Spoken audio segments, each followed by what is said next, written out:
All right, our top focus. For those who take pollution and climate change for granted, this story is for you. The world's fastest growing economy, India, has the world's most toxic air.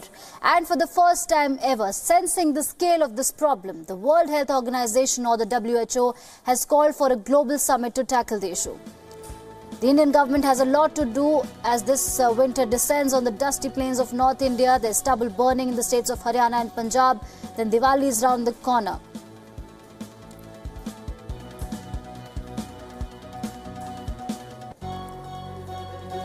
On your screens is a map that shows the scale of the problem. India has the world's most toxic air, and we'll also tell you about the unprecedented WHO meet.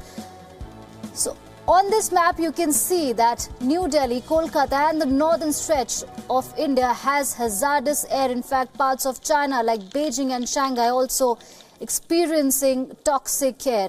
In fact, this WHO meeting, all the health and environment ministers of countries have been invited for the summit. The idea is to set pollution limits for all countries.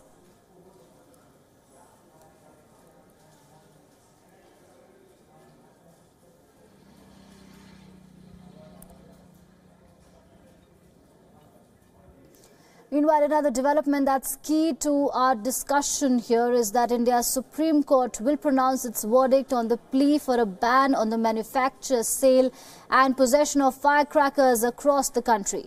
Diwali is round the corner, so this decision will impact a lot of people.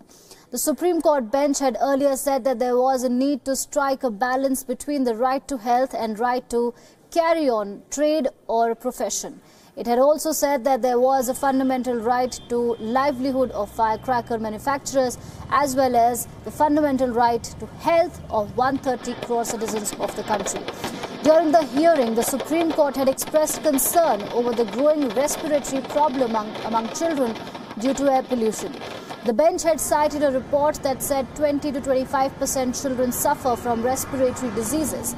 In 2017, the Apex Court had prohibited the sale of firecrackers in NCR, Delhi NCR, due to firecrackers during Diwali.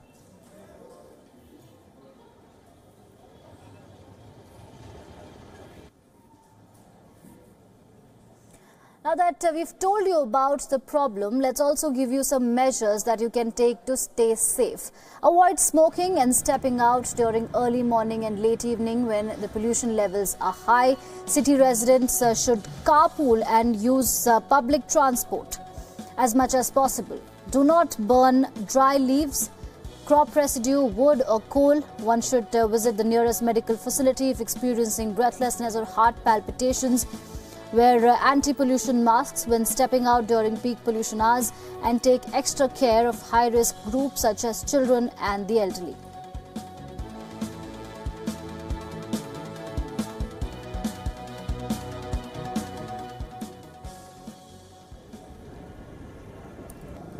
For the first time ever, the World Health Organization has called for a global summit to tackle the issue of pollution. First, let's tell you how big the problem is. We've shown you the map where, look at India and China, parts of India and China. And here, India has the world's most toxic air. This data is from yesterday. And the parts of, in fact, northern India, parts of Kolkata, they're all in the hazardous category, unhealthy category. And there, if you move towards China, cities like Beijing and Shanghai are also in this zone. And apart from health hazards, pollution also has economic ramifications. By the World Bank's calculations, healthcare fees and productivity losses from pollution cost India as much as 8.5% of the GDP. And if you do the calculation, as its current size of $2.6 trillion, that works out to be $221 billion each year.